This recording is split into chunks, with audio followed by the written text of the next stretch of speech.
नमस्कार दोस्तों, स्वागत है आपका हमारे चैनल धर्मो रक्षिता रक्षिते में। महाकालेश्वर ज्योतिर्लिंग मध्य प्रदेश के उज्जैन नगरों में है।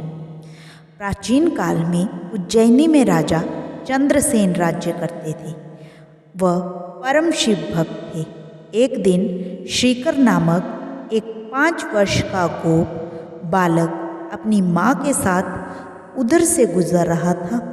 राजा का शिव पूजन देखकर उसे बहुत विस्मय और कौतूहल हुआ। वो स्वयं उसी प्रकार की सामग्री से शिव पूजन करने के लिए लालायत हो उठा।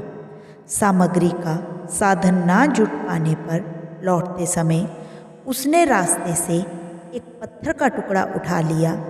घर आकर उसी पत्थर को शिव रूप में स्थापित कर पुष्प चंदन आदि से परम श्रद्धापूर्वक उसकी पूजा करने लगा। माता भोजन करने के लिए बुलाने आई, परंतु वह पूजा छोड़कर उठने के लिए किसी भी प्रकार तैयार न हुआ।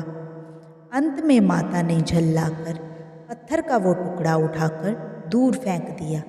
इससे बहुत ही दुखी होकर वो बालक जोर जोर से भगवान शिव को पुकारता हुआ रोने लगा और रोते रोते वहीं बेहोश हो गया। बालक की अपने प्रति ये भक्ति और प्रेम देखकर भोलेनाथ भगवान शिव अत्यंत प्रसन्न हो उठे। बालक ने जैसे ही होश में आकर अपने नेत्र खोले तो उसने देखा कि उसके सामने एक बहुत ही भव्य और अति विशाल स्वर्ण और रत्नों से बना हुआ मंदिर खड़ा है। इस मंदिर के अंदर एक बहुत ही प्रकाशपूर्ण भास्वर तेजस्वी ज्योतिर्लिंग खड़ा है। बच्चा प्रसन्नता और आनंद से विभोर होकर भगवान शिव की स्तुति करने लगा। माता को जब ये समाचार मिला तब दौड़कर उसने अपने प्यारे लाल को गले से लगा लिया। पीछे राजा चंद्रसेन ने भी वहाँ पहुंचकर उस बच्चे की भक्ति और सिद्धि की बड़ी सराहना की। धीरे धीरे वहाँ बड़ी भीड़ जुट गई। इतने में उस स्थान पर हनुमान जी प्रकट हुए। उन्होंने कहा, मनुष्यों, भगवान शंकर शीघ्र फल देने वाले देवताओं में से सर्वप्रथम हैं। इस बालक की भक्ति से प्रसन्न होकर उन्होंने इसे ऐसा फल प्रदान किया है जो बड़े बड़े ऋषि मुनि करोड़ों जन्मों की तपस्या से भी प्राप्त ना कर पाए।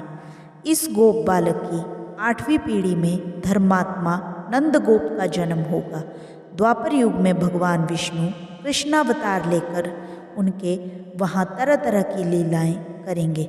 हनुमान जी इतना कहकर अंतर्ध्यान हो गए।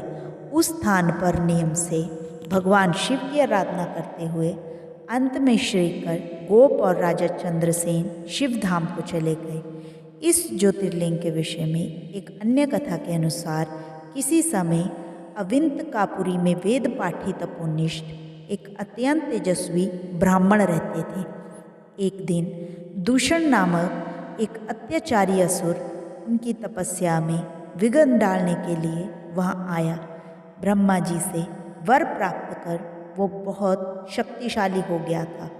उसके अत्याचार से चारों ओर त्राही त्राही मची हुई थी। ब्राह्मण को कष्ट में पड़ा देखकर प्राणी मात्र का कल्याण करने वाले भगवान शंकर वहाँ प्रकट हो गए। उन्होंने एक हुंकार मात्र से उस दारुण अत्याचारी दानव को वहीं जलाकर भस्म कर दिया। भगवान वहाँ हुंकार सहित प्रकट हुए, इसीलिए उनका नाम महाकाल पड़ गया। इसीलिए परम पवित्र ज्योतिर्लिंग को महाकाल के नाम से जाना जाता है। दोस्तों, अगर आपको हमारी ये कहानी पसंद आई हो तो हमारे वीडियो को लाइक करें और हमारे चैनल को ज़रूर सब्सक्राइब करें। राधे राधे।